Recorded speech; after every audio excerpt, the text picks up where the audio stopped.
After the study of spatial knowledge or spatial perception and movement, we now come to the study of symbols. Symbols in Bharatanatyam are used in many ways. You might have seen me perform certain hastas or hand gestures. And the study of Bharatanatyam is a study in symbols and a way to understand how the brain ascribes meaning to seemingly random gestures. And these hastas or hand gestures, many of them have been prescribed in the texts that we use. That said, we also have the freedom to create new gestures. I teach at the Museum of Natural History. While teaching evolution, we were talking about bats, and I realized we didn't have a hasta for bat.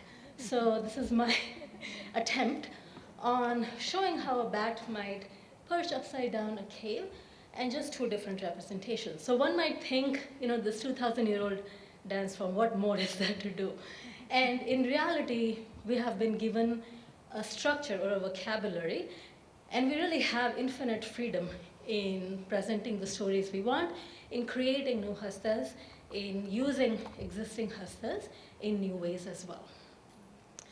A very short shlokam or poem helps us understand how in Bharatanatyam symbols get meaning. So this is the first line in the italics. You'll see a Sanskrit transliteration, and the green is the meaning in English. And basically what we are saying is where the hand goes is where the eyes go. Where the eyes go, there's intent. That's where the mind goes. Where the mind goes, there is feeling. And where there is feeling, there is enjoyment. If we think of a very simple example, for example, this is a parrot or a hasta for a parrot. If this were here, if my eyes were here, there's no connection. But once I make a connection, I give the parrot personality. This parrot has very unique characteristics, and it is through this very intentional use of our gaze and our hands that Bharatanatyam helps give meaning to symbols or gestures. And how does the brain make sense of symbols?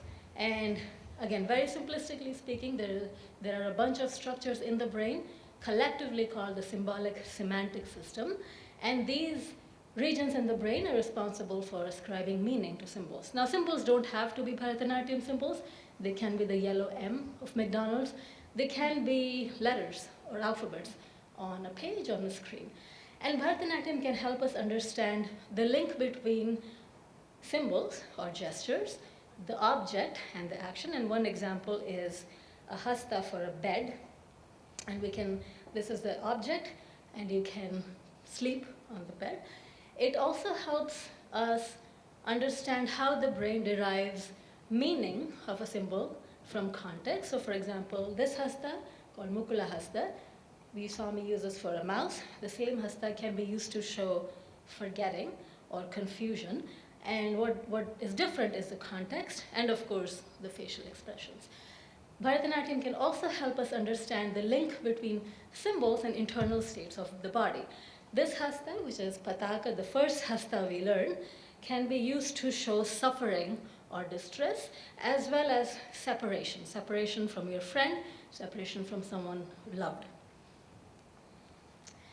What you'll see me perform next is a very short part of a bunch of hundreds and hundreds of hymns and stanzas written in Tamil.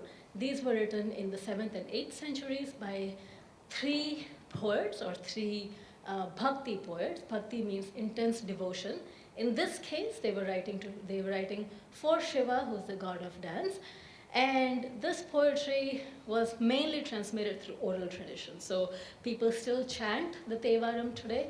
You'll see me perform a very short snippet of it through dance. And we are describing. So in this piece, at least in the way that it's being presented now, there is no narration, but you will see hastas used for certain characteristics of Shiva. And in Bharatanatyam, there are also philosophical and symbolic reasons. So for example, you saw me perform this for Shiva. This is meant to represent a crescent moon, which which represents Shiva's mastery over time. In this particular piece, you will see earrings of Shiva. You'll see him on his bull, Nandi.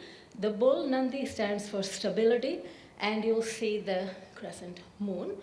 Shiva is somebody who covers his body with ashes, and he is the originator of all living things. He has a tortoise shell that he uses as an ornament. He has the hood of a cobra as a crown, and he has horns that he wears. He also is somebody who dances, who moves with abandon, and who collects alms from people. He has the river Ganga in his matted locks, and in order to see him, the poets say that they have been removed from their own body. Shiva is somebody who has the cobra that lives in the ant hill. So this is an ant hill, this is the cobra. And he also has beautiful fragrant flowers. His consort, or his partner Parvati, is with him.